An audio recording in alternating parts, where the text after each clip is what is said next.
नमस्कार, स्मार्ट सोलापूरकर. मी आता आहे होडगी रोड आसरा चौक परिसरामध्ये आणि आपण समोर पाहतोय क्रोमाचं शोरूम आहे आणि या ठिकाणी पहाटेच्या सुमारास चोरी झाल्याची माहिती आहे.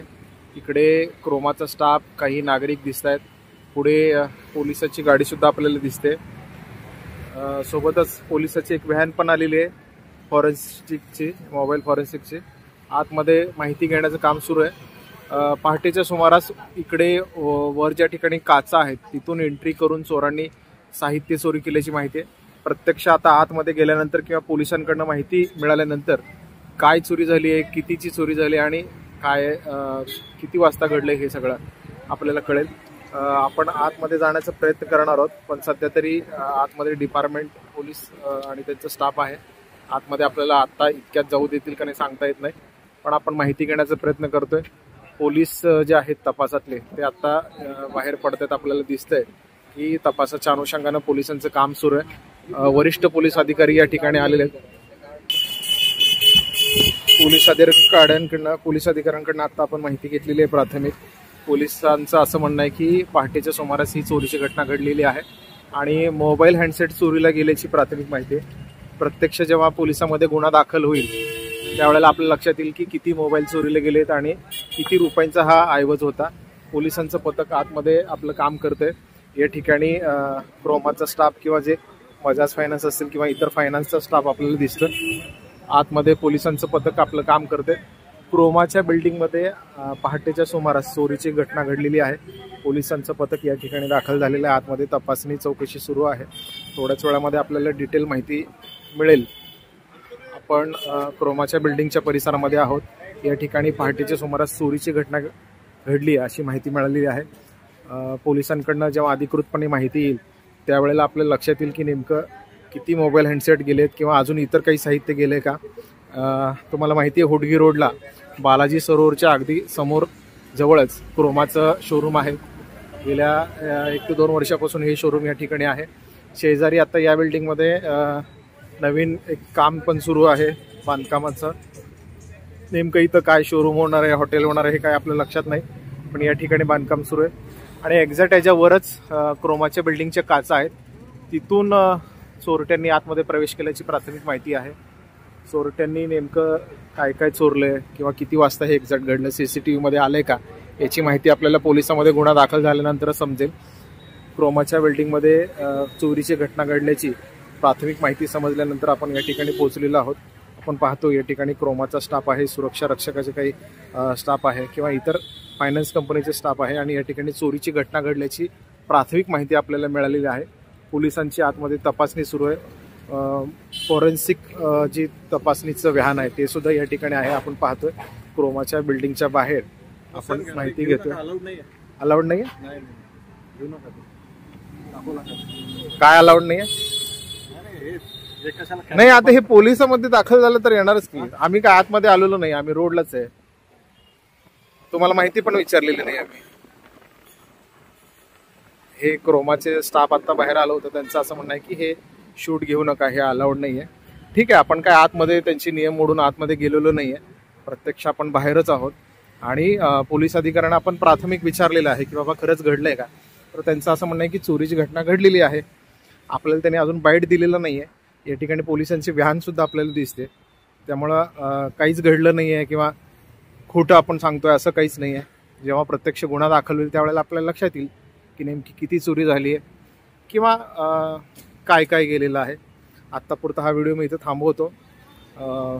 त्या क्रोमाचे जे स्टाफ आहे त्यांनी बाहेर येऊन मला थोडंसं हटकण्याचा आणि व्हिडिओ शूटिंग करण्यापासून मनाई करण्याचा प्रयत्न केला, पण ठीक आहे, आता त्यांचे नियम त्यांच्यापाशी.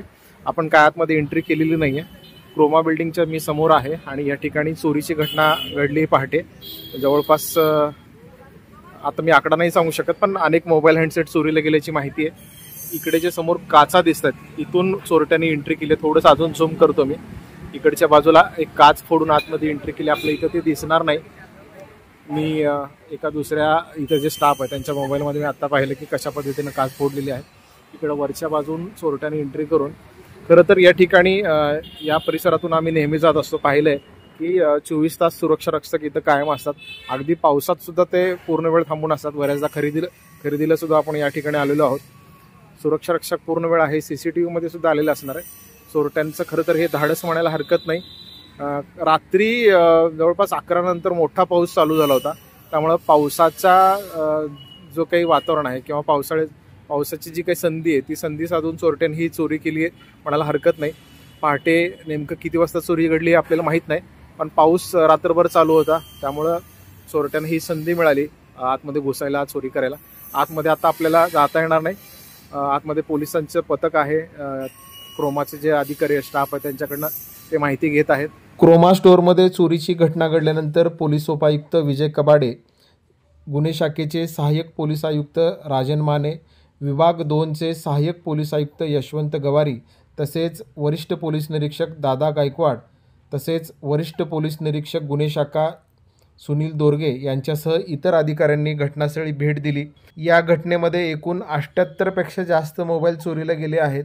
तर एकूण चोरीला गेलेल्या मोबाईल आणि इतर साहित्याची जी काही किंमत आहे ती आहे 41,32,320 रुपये. मी पुन्हा एकदा रिपीट करतोय, या घटनेमध्ये म्हणजेच क्रोमामध्ये झालेल्या चोरीच्या घटनेमध्ये एकूण 41,32,320 रुपयांचा मुद्देमाल म्हणजेच मोबाईल आणि इतर बॅग वगैरे चोरीला गेले आहे. ही घटना 30 मे रोजी पहाटेच्या सुमारास घडली आहे. 29 तारखेला रात्री 10:30 वाजता हे स्टोअर बंद करण्यात आलं आणि 30 तारखेला सकाळी 10:30 वाजता हे स्टोअर ओपन करण्यात आलं. स्टोअर ओपन केल्यानंतर जेव्हा स्टाफ आतमध्ये गेला तेव्हा त्यांना लक्षात आलं की या ठिकाणी चोरी झालेली आहे. चोरट्यांनी काच फोडून आतमध्ये प्रवेश केला आणि ही चोरीची घटना केलेली आहे. गुन्हे शाखा आणि विजापूर नाका पोलिसांसमोर खरं तर हे आव्हान आहे चोरट्याला शोधून काढण्याचं आणि सुरक्षेच्या अनुषंगाने सुद्धा क्रोमा स्टोअरनी याच्यापुढे अधिक काळजी घेणं गरजेचं आहे. जयेश दर्बी कलेक्शन कॉटन, लिनन यासह अनेक ब्रँडेड कंपन्यांच्या सुटिंग शर्टिंगसाठी जयेश दर्बी कलेक्शन, 7 रस्ता मोदी पंकाविरी जवळ Solapur. Mayur classic AC banquet hall अब शादी के लिए मिलेगा सिर्फ 1 लाख रुपए में. Mayur classic AC banquet hall, Jule, Solapur. Management by spice and ice events. Bharati Vidyapeeth Solapur व शिखर पहारिया फाउंडेशन आयोजित QJPR ग्रुप यांच्या सहकार्याने भव्य असा नोकरी महामेळावा मंगळवार 3 जून 2025 रोजी सकाळी 9 ते सायंकाळी 5 वाजेपर्यंत भारती विद्यापीठ विजापूर रोड सोलापूर येथे एक भव्य रोजगार मेळा आयोजित करण्यात आला आहे. हो, हा नोकरी मेळा सर्व सहभागींसाठी पूर्णपणे मोफत आहे. पदवीधर, पदव्युत्तर, डिप्लोमाधारक तसेच नवोदित व अनुभवी उमेदवारांसाठीही. या रोजगार मेळाव्यात IT, automobile, construction, production, education, finance, hotel and hospital industry, sales and marketing अशा विविध क्षेत्रातील 75हून अधिक नामांकित कंपन्या सहभागी होणार आहेत. आणि हो, आणखीही बरेच काही. आजच गुगल प्ले स्टोअर वरून QJPR मोबाईल ऍप्लिकेशन डाउनलोड करा आणि आपली माहिती भरा आणि नोंदणी करून या भव्य रोजगार संधीचा लाभ घ्या. भव्य असा नोकरी महामेळावा